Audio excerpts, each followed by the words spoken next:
Practice set 1.5 मधील question number 1 बघतोय. या प्रॅक्टिस सेटमध्ये आपल्याला वर्ड प्रॉब्लेम दिलेले आहेत. काय दिलेत? Word problems. आता हे वर्ड प्रॉब्लेम सॉल्व्ह करायचे. आपल्याला काय करायचे? सॉल्व्ह. आता ह्या वर्ड प्रॉब्लेम्समध्ये आपल्याला सुरुवातीला 2 लिनियर इक्वेशन्स फॉर्म करून घ्यायचे आणि ते सॉल्व्ह करायचे.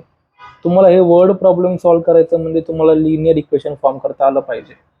जर तुम्हाला लिनियर इक्वेशन फॉर्म करता नाही आलं तर तुम्ही हे वर्ड प्रॉब्लेम सॉल्व्ह करू शकत नाही. एकदा का लिनियर इक्वेशन फॉर्म केले हे वर्ड प्रॉब्लेम खूप सोपे होतात. फक्त लिनियर इक्वेशन फॉर्म करणं जमलं पाहिजे. पहिला क्वेश्चन काय? 2 numbers differ by 3. The sum of the twice the smaller number and thrice the greater number is 19. Find the numbers. 2 number दिलेत. माहिती का कुठले? नाही माहिती. मग त्या 2 नंबर एक छोटा एक मोठा एवढं तर 100% असणार आहे.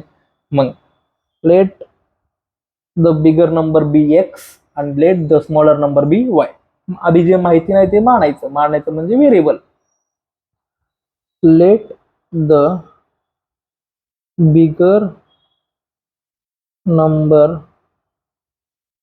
बी एक्स and let the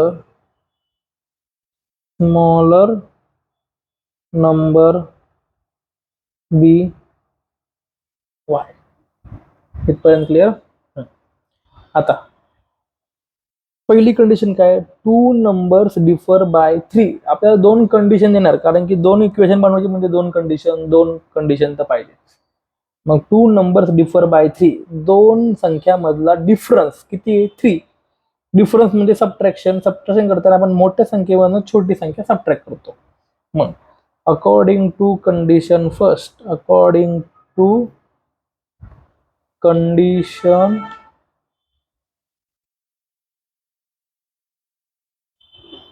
1 बघा, 2 नंबर डिफर बाय 3. एक नंबर मोठा, दुसरा छोटा, त्यांच्यातला डिफरन्स म्हणजे सबट्रॅक्शन किती आहे? 3. हे आपलं इक्वेशन नंबर 1. आता दुसरी कंडिशन नुसार आपल्याला इक्वेशन फॉर्म करून घ्यायचंय. मग according to condition 2, according to condition second. आता काय condition? The sum of the twice the smaller. Twice the smaller म्हणजे काय? आता आधी ते लिहून घेऊ.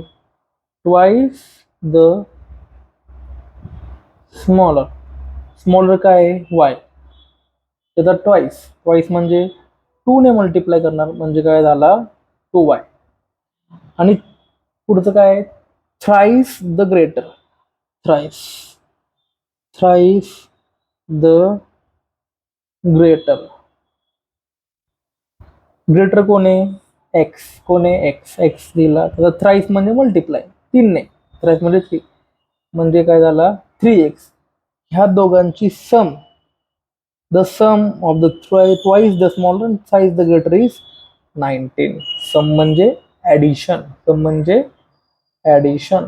मग ॲड केलं 3x plus 2y is equal to 19. हे इक्वेशन नंबर 2. आता इक्वेशन 1 आणि 2, जर हा पण 2y असता तर हे कट झालं असतं का नाही? मग कसं कट करणार? जे आता आपण इक्वेशन सॉल्व्ह करतो त्या पद्धतीने इक्वेशन सॉल्व्ह करायचे. तुम्ही ह्याच्यामध्ये क्रॅमर्स रूलची मेथड पण यूज करू शकता. ठीक आहे? बघा आता ह्याला 2 ने मल्टिप्लाय करायचं. मग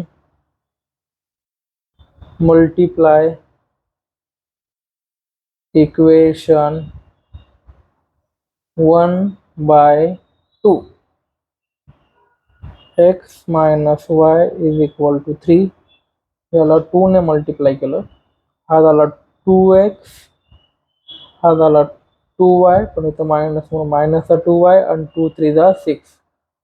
इक्वेशन नंबर 3. Equation number 3. तर सेकंड आणि थर्ड मध्ये काय करायचं? हा प्लसचा 2y हा मायनसचा 2y कॅन्सल होईल. पण कधी? ॲडिशन. काय ॲडिशन? हा प्लस हा मायनस, आपल्याला साईन चेंज नाही, तेच साईन पाहिजे म्हणून ॲडिशन. मग ॲड इक्वेशन्स 2 and 3. 2 काय आपलं 3x plus 2y is equal to 19 आणि 3 काय plus 2x minus 2y is equal to 6. 2x plus 3x 5x plus 2y minus 2y cancel 19 6 25 मग x is equal to 25 भागले 5 x is equal to 5 5 कसा आला 5 5 5 5 25 मग x is equal to 5 हे तुमच्या मर्जीने तुम्ही कुठल्या इक्वेशन मध्ये पुट करा कुठलं सोपं आहे टू सोपं नाही उलट हे फर्स्ट सोपं आहे फर्स्ट काय x minus y is equal to 3 ते सोपं आहे मग x is equal to 5 put in equation 1 x minus y is equal to 3 5 minus y is equal to 3 minus y is equal to हा 3 आधीपासून plus 5 minus 5 minus y is equal to minus 2 minus minus get cancel y is equal to 2 हे झाले आपले solutions तर आपण म्हणलं काय होतं आपण बिगर नंबर बी एक्स आणि स्मॉलर नंबर बी वाय म्हणजे बिगर नंबर आपला किती आला 5 स्मॉलर नंबर 2 म्हणल्या bigger number is equal to 5 आणि smaller number is equal to 2 समजलं प्रत्येकाला कसं सॉल्व्ह केले आधी काय करायचं वर्ड प्रॉब्लेम दिलाय म्हणजे तुम्हाला काय करायचं दोन कंडिशन दिलेल्या असतात त्याच्यावरनं दोन इक्वेशन फॉर्म करून घ्यायचे आपण दोन इक्वेशन फॉर्म केले की मग ते आपलं तुम्हाला पाहिजे त्या मेथडने तुम्ही सॉल्व्ह करून त्याची व्हॅल्यू काढायच्या एक्स आणि वायच्या ठीक आहे